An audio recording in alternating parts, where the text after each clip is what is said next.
안녕하세요. 나지막이 읽는 밤입니다. 오늘은 W. 제이콥스의 단편소설 바다의 노인을 준비해왔어요. 사랑을 얻기 위해 가난한 청년은 한 늙은 선원에게 부자 삼촌이 되어달라고 부탁합니다. 하지만 작은 거짓말은 점점 커져 예상하지 못한 마음에 소용돌이를 만들어냅니다. 그리고 마지막 순간 그들이 진짜로 마주하게 된 건 돈도 사랑도 아닌 인간의 본질이었습니다. 그럼 이 소설을 천천히 들려드릴게요. 내가 바라는 건 말이죠. 조지 라이트 씨가 몸을 기울이며 늙은 선원에게 말했다. 당신이 내 삼촌이 되어주는 겁니다. 그래요? 캠프 씨는 의아한 얼굴로 대답하며 입으로 가져가던 맥주잔을 멈췄다. 부자 삼촌이요. 조지는 목소리를 낮추어 옆방에서 들리지 않게 속삭였다. 뉴질랜드에서 온 삼촌인데 나한테 전 재산을 물려줄 사람이라는 설정이에요. 그 돈이 진짜로 오는 겁니까? 캠프 씨는 약간 흥분한 듯 물었다. 아니요, 안 옵니다. 조지가 대답했다. 그냥 있다고만 하면 돼요. 사실은 내가 마음에 둔 여자가 있는데 다른 남자도 그녀를 노리고 있거든요. 만약 그녀가 내가 부자 삼촌이 있다고 믿게 되면 상황이 달라질지도 몰라요. 실제로 나한테 뉴질랜드로 간 삼촌이 있었고 그 뒤로 소식이 끊겼어요. 그걸 떠올리다 보니 이 생각이 난 거죠. 캠프 씨는 말없이 맥주를 마시며 생각에 잠겼다. 돈 한 푼 없는 내가 어떻게 부자 삼촌이 되죠? 그는 한참 뒤에 물었다. 제가 돈을 조금 빌려드려야죠. 조지가 말했다. 글쎄, 예전에 돈을 빌린 적은 많았지만 늙은 선원이 솔직하게 말했다. 갚은 기억은 없네요. 갚을 마음은 항상 있었는데 그게 끝이었죠. 상관없어요. 조지가 웃었다. 잠깐만. 그렇게 해주면 돼요. 곧 뉴질랜드로 돌아가야 한다는 편지가 오면 당신은 떠나는 거예요. 그리고 1년 뒤에 사업 정리하고 다시 돌아와서 내게 재산을 물려준다고 하면 되죠. 이해하셨죠? 캠프 씨는 목덜미를 긁었다. 그래도 언젠간 들통날 텐데요. 그럴 수도 있고 아닐 수도 있죠. 조지가 어깨를 으쓱했다. 그녀가 알아차리기 전에 결혼하면 되니까요. 그 후엔 당신이 결혼했다거나 돈을 병원에 기부했다고 편지를 보내면 됩니다. 조지는 캠프에게 맥주를 한 잔 더 사주며 자신이 들려줘도 될 만큼의 가족사를 간단히 설명했다. 당신을 안 지는 열흘 정도밖에 안 됐지만 그는 마무리하며 말했다. 오히려 오래 알고 지낸 사람들보다 더 믿음이 가요. 나도 처음 봤을 때부터 마음이 갔어요. 캠프 씨가 대답했다. 예전에 나한테 5파운드를 빌려줬던 젊은 친구랑 꼭 닮았거든요. 그 친구는 일주일 뒤에 내 눈앞에서 바다에 빠져 죽었죠. 좀 사팔뜨기였는데.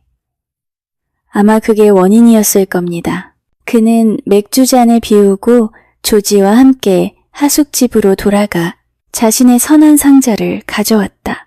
그 상자 안에는 다행히 괜찮은 양복 한 벌과 구두 한 켤레가 들어있었다. 조지는 큰돈을 쓰지 않아도 됐다. 추가로 산 건 부드러운 펠트 모자 하나와 금빛으로 도금된 시계줄 뿐이었다. 그렇게 차려입은 캠프는 다음날 저녁 가슴 주머니에 두툼한 지갑을 넣고 조지와 함께 첫 방문길에 올랐다. 조지는 말끔히 차려입은 채로 길을 이끌었다. 그들이 도착한 곳은 마일랜드 로드 옆 골목의 작은 담배 가게였다. 조지는 모자를 벗고 예의를 갖춰 인사하며 계산대 뒤에 젊고 예쁜 여인과 악수했다. 캠프 씨는 불을 지닌 사람의 자존심을 가장한 무심한 표정을 지으며 뒤에서 기다렸다. 이분이 바로 제 삼촌이에요. 조지가 빠르게 말했다. 뉴질랜드에서 오신 그분. 어젯밤에 갑자기 나타나셨다니까요. 정말 깜짝 놀랐어요.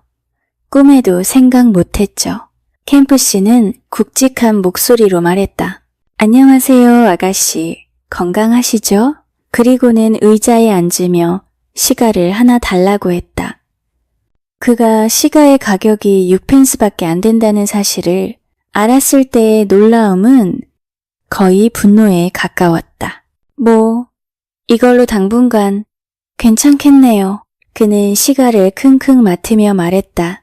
혹시 50파운드짜리 지폐 거슬러 줄 수 있나요? 브래드쇼 양은 놀람을 간신히 숨기며 확인해 볼게요. 하고 서랍을 뒤졌다. 그러자 캠프 씨는 허겁지겁 조끼 주머니에서 몇 개의 금화를 꺼내며 여기 좀 있네요. 하고 웃었다. 5분 뒤 그는 가게 뒤의 작은 방에서 모두의 관심을 한몸에 받으며 이야기를 늘어놓고 있었다. 내가 아는 한 그는 브래드쇼 부인의 질문에 대답했다. 조지는 내 유일한 친척이에요. 우리 둘뿐이죠. 그래서 다시 만나게 돼서 정말 반가웠어요. 브래드쇼 부인은 한숨을 쉬며 말했다. 서로 멀리 떨어져 지내야 하니 안타깝네요. 이제 곧 끝나요? 캠프 씨가 말했다. 뉴질랜드에 돌아가서 1년 정도만 정리하고 그 다음엔 영국으로 돌아와 남은 생을 보낼 생각이에요. 조지가 내게 함께 살라고 하더군요. 조지는 손에 안 볼 거예요. 브래드쇼 부인은 장난스럽게 말했다. 돈 문제로는 절대 그렇겠죠. 캠프 씨가 웃으며 대답했다. 물론 조지는 돈이 없어도 나한텐 똑같을 거예요. 삼촌께 돈이 없어도 저는 똑같아요. 조지가 재빨리 말했다. 캠프 씨는 감동한 듯 고개를 끄덕였다. 그는 가장 편한 의자에 몸을 기대고 뉴질랜드에서의 고생담을 들려주었다. 끈기 있는 노동, 절제된 생활, 검소함이 그가 부자가 된 비결이었다. 다만 요즘은 의사의 권유로 약간의 술을 마신다고 고백하며 웃었다. 명심해요. 그는 집으로 돌아가는 길에 말했다. 이건 내 계획이 아니라 당신 계획이니까 돈이 꽤 들어갈 거예요. 부자 삼촌 역할을 하려면 좀 써야 한다고요. 은행에 얼마나 있다고 했죠? 가능한 절약해야 해요. 조지가 서둘러 말했다. 다행히 그들은 가게를 지켜야 해서 자주 외출 못해요. 꽤 괜찮은 사업이에요. 나중에 벨라랑 내가 함께 이어받으면 좋을 것 같아요. 안 그래요? 캠프 씨는 옆구리를 쿡 찌르는 신호에 맞춰 끄덕였다. 그나저나 나한테 그렇게 잘 속아 넘어가는 걸 보니 돈 좀 뿌려야 할 것 같아요. 그냥 옛날에 뿌렸던 돈 이야기만 해요. 조지가 말했다. 훨씬 싸게 먹히죠. 내일은 혼자 가는 게 좋아요. 그게 더 자연스러워 보여요. 또 6펜스짜리 시가 하나 비우면 되겠네요. 캠프 씨는 조지의 지시대로 행동했다. 다음 날 저녁, 가게에 들러 잠시 이야기를 나눈 뒤 자연스레 안쪽 응접실로 초대되었다. 그는 조지의 당부를 떠올리며 과거 자신이 썼던 돈에 대한 무용담을 들려주었다. 객실 하인에게 50파운드를 팁으로 줬다는 말에 브래드쇼 부인은 눈을 동그랗게 떴다. 그건 좀 지나친 거 아니에요? 그녀가 놀란 듯 말했다. 그럴지도 모르죠. 캠프 씨가 시가를 문채 태연하게 대답했다. 하지만 사람 마음이라는 게 그런 거 아니겠어요? 조지에게 돌아온 그는 으쓱하며 말했다. 다 잘 돌아가는 것 같아요. 내가 손바닥 위에서 다루는 기분이랄까. 좋아요. 하지만 너무 들뜨지 말아요. 조지가 신중하게 말했다. 그럼 내일은 벨라와 단둘이 있을 수 있겠네요. 벨라? 캠프 씨는 피식 웃었다. 아니요, 그 아가씨는 가게를 지키기로 했어요. 나랑 나가는 건 어머니 쪽이에요. 브래드쇼 부인이 저녁을 같이 하자네요. 조지는 얼굴이 붉게 달아올랐다. 그게 무슨 소리예요? 왜 그런 제안을 받아들였죠? 내가 한 게 아니라 그쪽에서 정한 거예요. 캠프 씨는 태연했다. 그 부인이 평생 한 번쯤은 돈을 물처럼 써보는 기분을 느껴보고 싶다더군요. 물처럼 쓴다고요? 조지는 거의 비명을 질렀다. 그게 무슨 짓이에요? 내가 돈을 쏟아붓는 걸로 보이겠잖아요. 내겐 상관없어요. 캠프 씨는 맥주잔을 내려놓았다. 머리가 아프다거나 몸이 안 좋다고 하면 안 나가도 되죠. 난 기꺼이 빠질 수 있어요. 그게 얼마나 들겠어요. 조지는 방 안을 왔다 갔다 하며 물었다. 엠파이어라는 공연장에 가고 싶다네요. 끝나고 식사도 하고 마차도 타야 하니까 한두 파운드는 들겠죠. 캠프 씨는 천천히 말했다. 하지만 차라리 감기 걸렸다고 할까요? 조지는 깊은 신음소리를 냈다. 결국 그는 돈을 건넸고 다음 날 저녁 브래드쇼 부인과 캠프 씨가 마차를 타고 떠나는 모습을 벨라와 함께 가게 앞에서 바라봤다. 두 분 정말 잘 어울리네요. 벨라가 말했다. 어머니가 저렇게 누군가를 마음에 들어하는 건 처음이에요. 당신은 그분을 어떻게 생각해요? 조지가 물었다.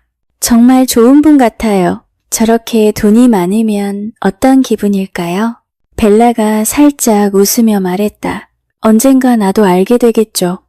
조지는 천천히 대답했다. 하지만 돈보다 더 소중한 게 있어요. 더 소중한 거요? 벨라가 조용히 물었다. 사랑이죠.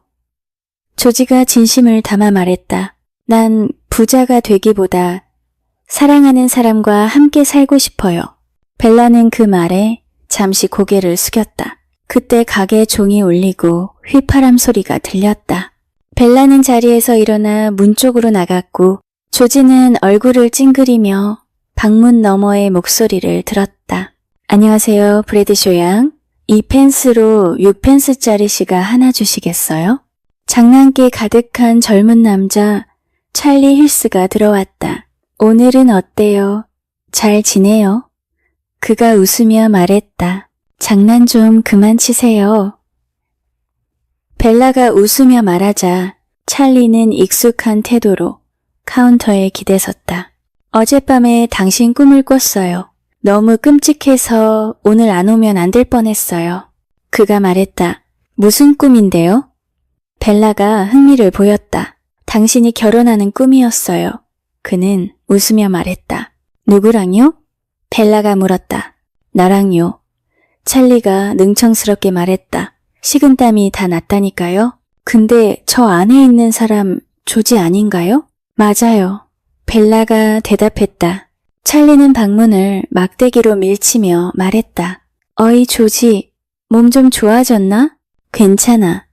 조지가 딱딱하게 말했다. 그럼 얼굴에 좀 생기가 돌아야지. 찰리가 능글맞게 웃었다. 벨라는 웃음을 참지 못했다. 농담은 그만하세요. 그녀가 말했다. 알겠어요. 하지만 오늘 하루가 정말 고됐단 말이에요. 찰리가 한숨을 쉬었다. 그래서 백만장자 삼촌을 좀 만나보려 왔어요. 오늘은 어머니랑 엠파이어에 갔어요. 벨라가 대답했다. 찰리는 길게 휘파람을 3번 불더니 카운터 위에 시가를 내려놓고 손수건으로 얼굴을 가렸다. 벨라는 살짝 웃으며 응접실 문을 쾅 닫았다. 찰리는 그제야 자리에서 일어나며 중얼거렸다. 그래, 눈치챘군. 그리고 웃으며 가게를 나갔다. 그 다음 날 저녁 찰리는 다시 나타났다. 이번엔 캠프 씨와 완전히 친구가 된 듯한 분위기였다. 그는 장난스럽게 물었다. 삼촌, 뉴질랜드에서 아내감이라도 구하러 오신 건가요? 캠프 씨는 얼굴이 붉어지며 웃었다. 브래드쇼 부인은 고개를 저으며 그를 나무랐지만 찰리의 유쾌한 말솜씨 덕분에 방 안에는 웃음이 끊이지 않았다. 그날 밤 캠프 씨는 그가 정말 마음에 드는 청년이라며 칭찬을 아끼지 않았다. 딱 내 젊은 시절 같아요. 활기차고 재치있고. 아니에요. 전 삼촌 발끝도 못 따라가요. 찰리가 웃으며 말했다. 저는 가난해서 아가씨들을 극장에도 못 데려가거든요. 저분 같은 남자라면 누구나 행복하겠죠. 브래드쇼 부인이 말했다.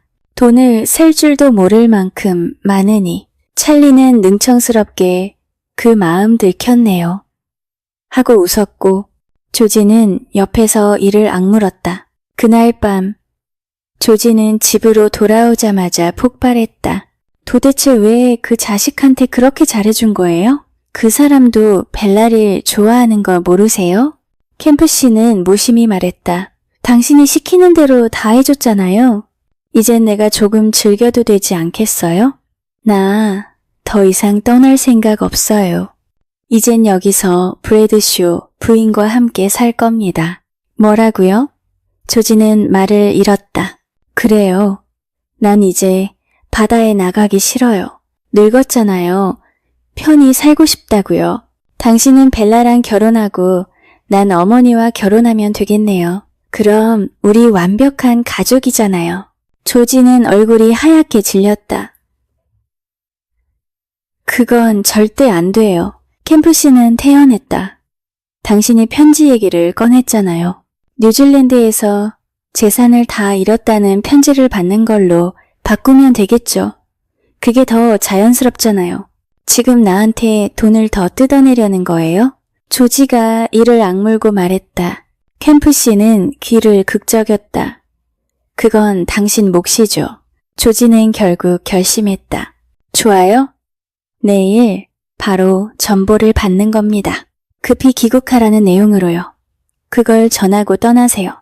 안 그러면 내가 직접 다 말할 거예요. 캠프 씨는 잠시 생각하다가 2파운드만 주면 그렇게 하죠. 하고 태연이 말했다. 다음날 저녁 캠프 씨는 조지의 지시대로 브래드쇼 집을 찾았다. 그는 시무룩한 얼굴로 앉아 조심스레 말했다. 오늘 뉴질랜드에서 급히 돌아오라는 전보를 받았어요. 보냈던 전실료만 11파운드나 썼지만 어쩔 수 없네요. 정말 떠나셔야 하는 건가요? 브래드쇼 부인이 놀란 눈으로 물었다. 당장 내일 떠나야 합니다. 조지가 재빨리 말을 이었다. 캠프 씨는 그 말을 듣고는 천천히 고개를 끄덕였다. 이제 가야죠. 그가 힘없는 목소리로 말했다. 하지만 이런 분들을 두고 가려니 마음이 무겁네요. 하지만 곧 돌아오실 거죠? 찰리 힐스가 말했다. 그럼요. 캠프 씨는 씩 웃었다. 조지는 내 유일한 친척이에요. 그를 두고 멀리 갈 순 없죠. 결국 피는 물보다 진하니까요. 맞아요. 브래드쇼 부인이 고개를 끄덕였다. 게다가 브래드쇼 부인과 벨라 두 분은 세상에서 제일 다정한 사람들이에요. 캠프 씨가 말을 이었다. 그리고 찰리, 자네 같은 청년은 본 적이 없어요. 활기차고 성실하고 무엇보다 착하지. 그만하세요. 부끄럽잖아요. 찰리가 웃으며 손을 흔들었다. 조지는 그를 향해 눈을 번뜩였다. 내가 젊었으면 나도 그런 남자가 되고 싶었을 거예요. 캠프 씨가 웃었다. 정말 훌륭한 청년이에요. 고맙습니다, 삼촌. 찰리가 능청스럽게 웃었다. 캠프 씨는 자리에서 일어나며 조지를 불렀다. 조지, 이제 난 가봐야겠어요. 사우샘프턴으로 가는 기차를 타야 하거든요. 당신은 여기 남아서 모두를 위로해 주세요. 그는 말끝을 맺으며 덧붙였다. 아, 깜빡했네요. 어제 준 50파운드 중에서 2파운드만 다시 빌려주세요. 잔돈이 다 떨어졌거든요. 조지는 주먹을 움켜쥐었지만 억눌린 분노 속에서 지갑을 꺼냈다. 캠프 씨는 고개를 끄덕이며 돈을 받아 주머니에 넣었다. 인생이란 게 참 알 수 없어요. 그가 진지하게 말했다. 오늘 낮엔 변호사를 만나 유언장 정리를 다 마쳤습니다. 혹시라도 무슨 일이 생기면 내 재산의 절반은 조지에게 가도록 했어요. 모두가 숨을 죽였다. 방안이 조용해졌다. 그리고 나머지 절반과 내 금시계, 금사슬은 캠프 씨는 문 앞에서 미소 지으며 말했다. 내 젊은 친구 찰리 힐스에게 물려줍니다. 그는 모자를 눌러 쓰고 말했다. 잘 있어요, 조지. 문이 닫히자 방 안에는 한동안 말이 없었다. 조지의 얼굴은 창백했고 찰리는 어리둥절한 표정으로 캠프씨가 사라진 문을 바라보았다. 이렇게 이 이야기가 끝이 납니다. 누군가의 진심은 항상 예상치 못한 순간에 모습을 드러냅니다. 거짓에서 시작된 인연이었지만 마지막에 남은 건 오직 마음뿐이었네요. 오늘도 함께 해주셔서 감사합니다. 편안한 밤 되세요.